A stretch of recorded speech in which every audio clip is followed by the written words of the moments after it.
नमस्कार दोस्तों, मैं एस्ट्रोलॉजर राहुल राघव आपका स्वागत करता हूं। दोस्तों, मकर संक्रांति इस बार 2026 जनवरी मकर संक्रांति पर भी दोस्तों ऐसा भ्रम बन चुका है, जैसा कि हमारे दीपावली पर अक्सर बन जाया करता है कि दिवाली इस दिन है या अगले दिन है। इसी प्रकार का भ्रम इस बार मकर संक्रांति पर बन गया है।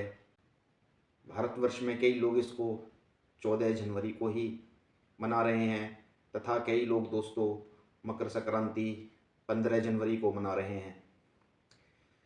तो यह भ्रम की स्थिति उत्पन्न हो चुकी है, तो हमने सोचा एक वीडियो और बनाकर अपने दोस्तों को, अपनी ऑडियंस को बताया जाए। तो दोस्तों, मकर संक्रांति कब बनती है हमको ये देखना पड़ेगा।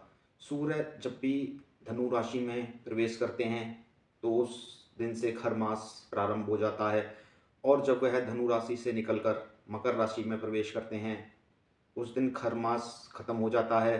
उसी दिन मकर संक्रांति होती है, क्योंकि सूर्य मकर राशि में प्रवेश करते हैं।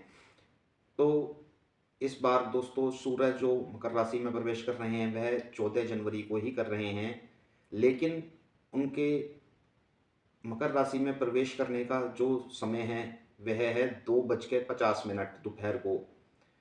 तो कई लोग जो हमारे मित्र जिन्हें मकर संक्रांति पर सुबह सूर्योदय के साथ ही स्नान कर कर पूजा पाठ कर कर दान पुण्य करना चाहते हैं, तो वह मुहूर्त उनको दोपहर तक नहीं मिलेगा। जो भी मेरे मित्र संक्रांति पर गंगा स्नान करना चाहते हैं वह मुहूर्त दोस्तों दोपहर के बाद है। तो इसीलिए कई विद्वान, कई लोग मकर संक्रांति को अगले दिन 15 तारीख को मना रहे हैं, लेकिन ऐसा कुछ नहीं है। जब सूर्य मकर राशि में आ जाएं 2:50 के बाद, उसके बाद आप गंगा स्नान कर सकते हैं। और महापुण्य काल दोस्तों दोपहर 3:13 से शाम 4:58 तक रहेगा। तो यह महापुण्य काल है, इसमें आप गंगा स्नान करके अपना दान पुण्य कर सकते हैं। पर हाँ, ये याद रहे, जो मेरे मित्र 14 तारीख को संक्रांति मनाना चाहते हैं, इस दिन खिचड़ी का सेवन नहीं किया जाएगा, क्योंकि खिचड़ी में चावल डलते हैं और चावल एकादशी पर निषेध हैं, जैसा कि हमने आपको अपनी पिछली वीडियो में बताया है। दोस्तों, मेरे विचार से जिस दिन सूर्य मकर राशि में प्रवेश करते हैं संक्रांति उसी दिन मनाई जाती है। अब सूर्य तो मकर राशि में रहेंगे आगे कई दिनों तक, तो उसका मतलब ये नहीं कि हम अपने सुविधा अनुसार उसको आगे बढ़ा दें। अगर हम खिचड़ी का प्रसाद 14 तारीख को नहीं बना पा रहे, नहीं खा पा रहे, तो उस चीज़ के लिए, उस रिचुअल के लिए हम उसको आगे बढ़ा दें, 15 तारीख को करें। तो ऐसा नहीं है। आप चावल और दाल को उसमें से हटाकर बाकी जो चीज़ें हमने बताई उन चीज़ों के माध्यम से भी भगवान को भोग लगाकर उस प्रसाद का वितरण कर सकते हैं, उस प्रसाद को बांट सकते हैं। और ज़्यादातर ये चीज़ दोस्तों तिथियों में होती है। जैसे सूर्योदय के समय माना दशमी तिथि है और दोपहर को 3 बजे एकादशी लग गई, तो उस दिन पूरे दिन दोस्तों दशमी तिथि ही मनाई जाएगी और एकादशी तिथि अगले दिन सूर्योदय के समय से पूरे दिन रहेगी। तो इस तरीके से तिथियों का चंद्र राशि में संचार के माध्यम से हम उस तिथि को पूरे दिन मानते हैं। लेकिन पर्वों के लिए जैसे कि शास्त्रों में बताया गया है, हमें वही विचार अपनाने चाहिए। जिस दिन सूर्य मकर राशि में आए उस दिन ही मकर संक्रांति मनानी चाहिए। हाँ, अगर सूर्य मकर राशि में सूर्यास्त के बाद आते तो हम यह त्यौहार 15 तारीख को मनाते, क्योंकि सूर्यास्त के बाद अंधेरे में गंगा स्नान नहीं किया जाता, दान पुण्य के कार्य सूर्यास्त के बाद नहीं किए जाते। तो फिर उस सिनेरियो में, उस केस में दोस्तों हम मकर संक्रांति 15 तारीख को मना सकते थे, लेकिन जैसा कि सिनेरियो इस बार बन रहा है, इसमें हमें 14 तारीख को ही मकर संक्रांति मनानी चाहिए। कुछ लोग दोस्तों मकर संक्रांति को उत्तर भारत में खिचड़ी के त्यौहार के नाम से जानते हैं।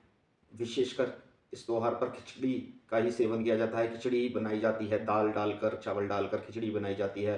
तो एकादशी होने के कारण यह जो रिचुअल था खिचड़ी बनाने वाला, यह 14 तारीख को नहीं किया जाएगा। इसी कारण वह लोग 15 तारीख को मकर संक्रांति मना रहे हैं। लेकिन शास्त्रों में वर्णित है जिस दिन सूर्य मकर राशि में आए उसी दिन मकर संक्रांति होती है। तो सूर्यास्त से पहले ही, दिन छुपने से पहले ही दोपहर में मकर राशि में प्रवेश कर रहे हैं। तो हमको मकर संक्रांति 14 तारीख को ही मनानी चाहिए। इस पर सभी विद्वानों का अलग अलग मत है। जैसा कि मैंने आपको बताया, जो लोग इसको खिचड़ी से जोड़कर देखते हैं वह 14 तारीख को खिचड़ी ना तो बना पाएंगे ना सेवन कर पाएंगे, इसलिए वह इस त्यौहार को अगले दिन शिफ्ट कर 15 तारीख को मना रहे हैं।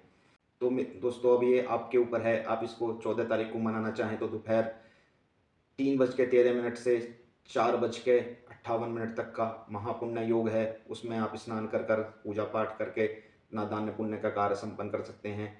तिल, गुड़, ऊन, रुई, कंबल, तांबा इत्यादि आप दान कर सकते हैं। अगर आप गंगा स्नान कर पाएँ तो बहुत ही अच्छी बात है। अगर आप गंगा स्नान ना कर पाएँ तो आपके घर में गंगा जल होगा, उसको अपने स्नान करने के जल में मिला करके आप इस मंत्र के साथ ओम गंगे च यमुने चैव गोदावरी सरस्वती नर्मदे सिंधु कावेरी जले अस्मिनम सन्निधम कुरु।